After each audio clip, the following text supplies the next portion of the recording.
What is going on, Headliner Nation? Jake, Fantasy Headliners. Hopefully everybody's doing well out there today for Week 15, talking some quarterbacks in our top 20 rankings here for this week. Now, we got games all week long, right? We had a Thursday night game. We got some Saturday games today, Sunday, Monday. Tons of football coming up here around the holiday season. Before we get into the rankings, though, I just want to take a quick second to make sure I wish you and all your family out there a very happy holidays and a Merry Christmas. We greatly appreciate all the support out there from Headliner Nation, but we got some fantasy championships to win, and we got to finalize those lineups. Let's get into the top 20 quarterbacks here for Week 15.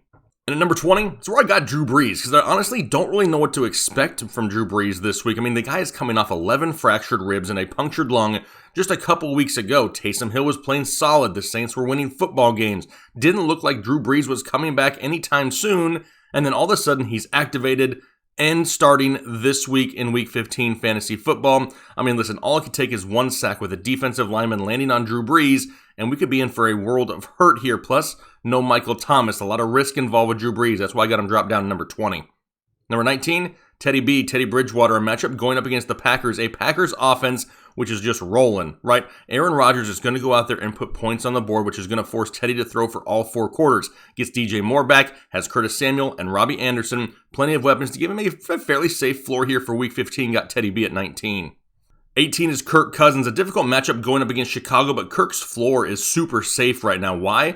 Because he's playing great football, and with the likes of Adam Thielen and Justin Jefferson with Dalvin Cook in the backfield, he always has that opportunity for that big play, which only raises his ceiling on a weekly basis. Yeah, it's a difficult matchup, but the floor still fairly safe with as good as he's playing. Got Kirk Cousins at 18.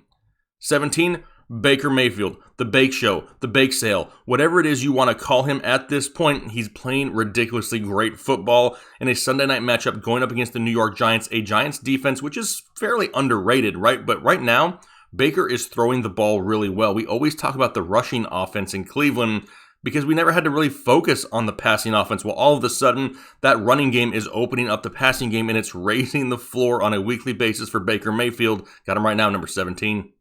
Number 16 is where we see Mitchy Biscuits, right? Mitch Trubisky, Chicago Bears going up against those Minnesota Vikings, and Mitch Magic's going to go out there. He's going to throw interceptions, right? It just happens on a weekly basis. We know that, but he's also moving the ball down the field pretty regularly, and he's putting them in positions to score a lot more than they were with Nick Foles. The touchdown upside is there. He's utilizing Allen Robinson. We're seeing some Darnell Mooney, and all of a sudden, David Montgomery is a stud running back in the backfield, really helping out Mitch Trubisky. That's why I got him right here at number 16. Number 15, this is where I had Derek Carr. We're full transparency over here, right? We don't lie. We don't make things up. We don't make ourselves look better. Coming into the week, that's where I had Derek Carr. When I saw him grabbing his man junk, going onto the sidelines with an injured groin, I knew it was going to be bad from that point on. Hate to lose Derek Carr in such a great matchup, but coming into the week, this is where I had him right at number 15. Number 14 is Jared Goff, Los Angeles Rams, going up against the New York Jets. And Jared Goff is extremely hard to figure out, right? He doesn't perform in games that he's supposed to, and in games he's supposed to struggle, he really goes out there and kills it. Well, they're playing the Jets, which means I could expect a huge game from Jared Goff. The guy just isn't reliable when it comes to those type of matchups, though. Plus, maybe they get a lead. They rely a little bit more on Cam Akers in the running game. But with Robert Woods and Cooper Kupp, we always know the possibility is there for a multiple touchdown game. Got Jared Goff at 14. Number 13 then is Jalen Hurts, Philadelphia Eagles, going up against the Arizona Cardinals. Why is he this high? Well, when you rush for 100 yards in your first ever game as an NFL rookie, that really helps your floor out on a weekly basis. Plus, we know it's a part of his game, right? He's constantly going to be one of those guys who's on the run, scrambling, similar to a Kyler Murray with a slightly different, skill set. But Jalen Hurts has that ability to throw the ball and run with it himself, which is going to give him that safe weekly floor. Got him right here in a matchup against the Cardinals, number 13.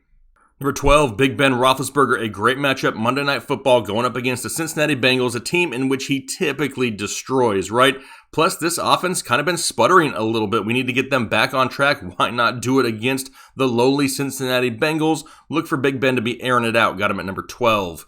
Number 11, Old Man Phillip Rivers, Indianapolis Colts, with a juicy matchup going up against the Houston Texans. And Phillip has been playing great football here over the last 6 to 8 weeks. He looks like old school Phillip Rivers, and the connection between him and T.Y. Hilton is ridiculously raising his ceiling on a weekly basis. In a great matchup, playing great football behind a great offensive line, Phillip Rivers, number 11. Number 10, Deshaun Watson, his opponent in that game. And man, I got a feel for Deshaun Watson. This kid is one of the best quarterbacks, hands down, in the NFL. The problem is, always dealing with injuries in his offense, never has all of his pass-catching weapons available. His offensive line is typically garbage for most years, and now a matchup going up against the Indianapolis Colts is a tough matchup. Deshaun Watson needs to take on basically the bulk of the offense himself. He is the offense here going forward, and yeah, he's still a top 10 option, but he's not maybe a top 5 option like we've seen in weeks past. Got him sitting right here, number 10. Number 9, Tom Brady, Tampa Bay Buccaneers, going up against the Atlanta Falcons, a Falcons team which is easier to throw on than they are to run on. They're very difficult to run on, which is fine because there's not going to be much of a running game possibly this week for Tampa Bay anyway, which means a whole lot of passing to Mike Evans, Chris Godwin, Antonio Brown, Rob Gronkowski. I expect Tom Brady to come out there and try to air it out a little bit more here this week in that matchup against Atlanta. Got him at number 9. Number 8, this is where I had Justin Herbert. Also, full transparency coming into the week. I had him drop down a few spots because coming into the game, we didn't know the exact status of Keenan Allen, Mike Williams. How limited were they going to be? Well, we saw how limited they were, and it was absolutely ugly. But Justin Herbert still went out there and killed it, and then put the cherry on top to get the rushing touchdown to end the game in overtime, giving him a great overall day. He wasn't high enough in my rankings, but he still went out there and produced inside the top 10. Still love Justin Herbert. I had him at number 8 coming into the week. Number 7, Russell Wilson, Seattle Seahawks. A difficult matchup going up against the Washington football team just because their pass rush is elite, right? That front four in Washington is no joke, but that's where Russell Wilson can really create, right? Pressure inside the pocket. He's forced to scramble, finding receivers on the run. Tyler Lockett, DK Metcalf, big play potential. He's just been a little bit inconsistent here as of late, and that's why he's not any higher on this list. For right now, got Russ, number 7. Number 6, Kyler Murray, Arizona Cardinals. Going to be a fun matchup to watch him go up against Jalen Hurts and the Philadelphia Eagles. Now, for Philadelphia, sounds like no Darius Slay, which only helps DeAndre Hopkins, and we know Kyler can deliver him the ball numerous times throughout the game. Looking for a big game from D-Hop, and for a big game coming back from Kyler Murray. We're finally starting to see him rush a little bit more, which is the reason he's climbing back up the rankings. Got him at number 6.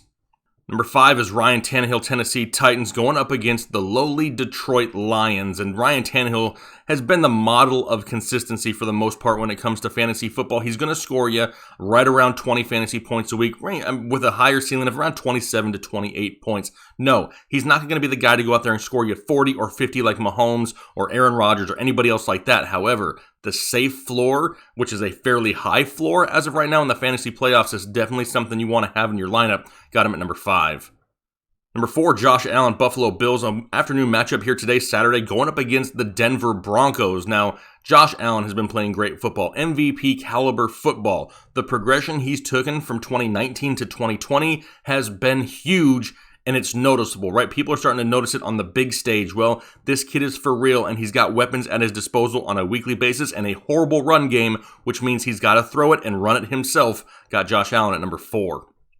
Number 3, Patrick Mahomes, Kansas City Chiefs. The only reason Mahomes isn't really any higher here is because I don't know if they need to keep their foot on the pedal for all 4 quarters. Drew Brees with no, Michael Thomas in that lineup. Drew Brees, he can't be 100% healthy, and Patrick Mahomes is just going to go out there and pick apart any defense that he plays on a weekly basis. Right now, his floor is right around 315 yards and 2 touchdowns. I'll take that on a weekly basis because the ceiling, astronomical. Got Patrick Mahomes, number 3.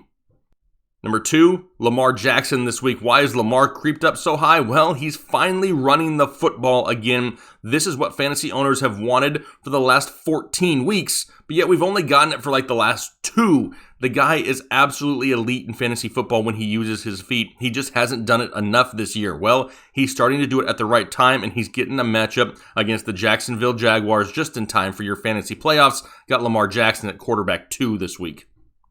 Which means, number 1, it's going to be Aaron Rodgers, Green Bay Packers, Saturday evening game against the Carolina Panthers. A great matchup for Aaron Rodgers, but honestly, I don't know if it even matters who he plays at this time. The guy's going to go out there, throw for 265 and 3 touchdowns almost every single week. It's like what he does at this point, and he's making it look super easy. Heck, if Teddy B can go out there and put a couple points, put a couple touchdowns on the board, we could be looking at a huge game from Aaron Rodgers. For right now, my number 1 quarterback here in Week 15. All right, those are my top 20 quarterbacks here, Week 15 fantasy football. Hopefully, I was able to help make some of your final decisions for your fantasy team. If so, hit that like button for me. We greatly appreciate the support over here. Like I said at the beginning, though, happy holidays, Merry Christmas to you and your family. We greatly appreciate your support over here at Headliner Nation. We couldn't do what we do without all of you guys out there watching. So thank you very much. It's been a tough year for a lot of people, but let's end it on a good note. Merry Christmas, happy holidays, and we'll talk to you later.